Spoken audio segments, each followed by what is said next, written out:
Hello दोस्तों, आज मैं आपको दिखाऊंगा भारतीय सेना का एक ऐसा सैनिक जिससे दुश्मन तो क्या मौत भी घबराती थी, जिसने 1962 के इंडो चाइना युद्ध में भारत के 120 सैनिकों के साथ चीन के 1300 से ज्यादा सैनिकों को मौत के घाट उतार दिया था, जिसे अपना सर कटाना मंजूर था लेकिन दुश्मन के आगे सर झुकाना बिल्कुल भी गवारा नहीं था, जिसने भारत देश की रक्षा करते हुए अपने प्राणों की आखिरी सांस तक लगा दी, जिसे भारतीय सेना के उच्च अधिकारियों ने पीछे हटने के आदेश दिए थे। लेकिन इस सैनिक ने बड़े अधिकारियों से कह दिया था कि मैं दुश्मनों को अपने देश की जमीन पर 1 इंच भी आगे घुसने नहीं दूंगा। दोस्तों, इनका नाम था मेजर शैतान सिंह। जैसा नाम था वैसा ही मेजर शैतान सिंह का काम था। तारीख 18 नवंबर 1962 भारत चाइना युद्ध। सुबह के टाइम चलती तेज बर्फीली हवाएं, खून जमा देने वाली ठंड, करीब 17,000 फीट की ऊंचाई का बर्फीला मैदान,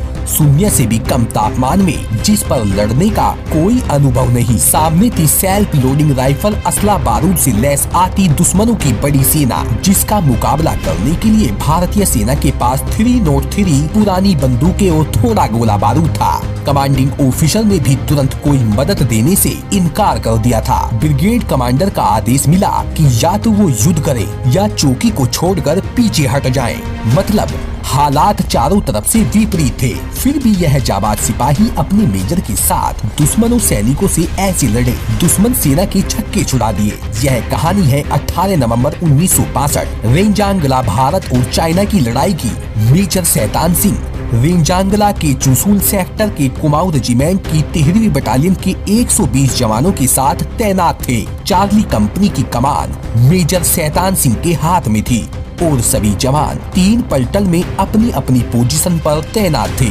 भारत चीन युद्ध के दौरान यह इकलौता ऐसा इलाका था जो भारत के कब्जे में था। LAC पर काफी तनाव था और सर्दी का मौसम भी मारने वाला चल रहा था, पर भारत के यह जवान मुस्तैदी से सीमा की सुरक्षा कर रहे थे। अभी 18 नवंबर की सुबह करीब 3:30 बजे भारतीय सैनिकों ने चीन की तरफ से रोशनी का झुंड आते देखा। भारतीय जवानों के पास कम असला बारूद होने की बात चीनी सैनिकों को पता थी। चीनी सैनिकों की चाल थी कि भारतीय सैनिकों की गोलियां बारूद जल्दी से जल्दी खत्म किया जाए, लेकिन दुश्मनों को भारत माता के लिए कुर्बान होने वाले सैनिकों की जोश का अंदाजा बिल्कुल भी नहीं था। सुबह करीब 4 बजे चीन के 8-10 सैनिक अचानक से सामने आ गए। भारतीय जवानों ने उनमें से 4-5 जवानों को ढेर कर दिया, बाकी भाग गए। हमारे 7 नंबर पलटन के जवानों ने संदेश भेजा कि करीब 400 चीनी उनकी पोस्ट की तरफ आ रहे हैं।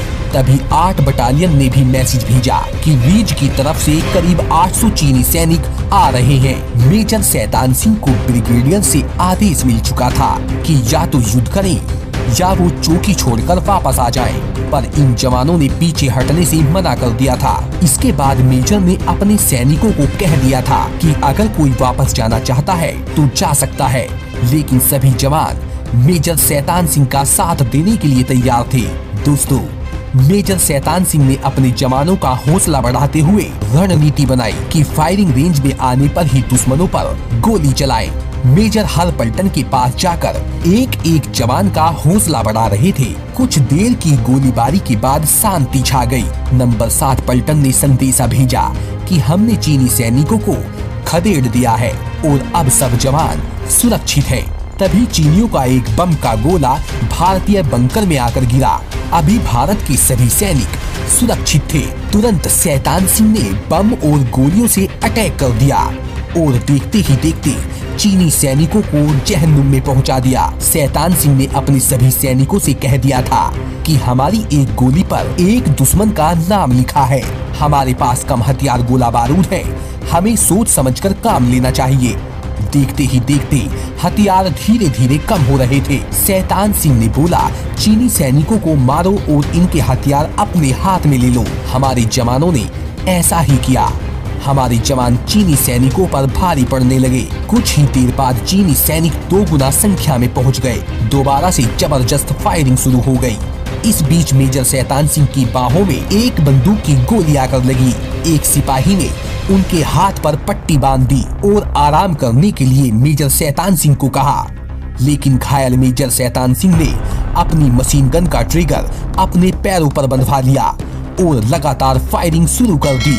इसी बीच एक गोली उनके सीने पर आकर लगी और उनका लगातार खून बहना चालू हो गया। उनकी आंखों पर अंधेरा सा छा गया, लेकिन जब तक उनके शरीर में खून का एक एक कतरा बाकी था तब तक वे दुश्मनों से लड़ते रहे।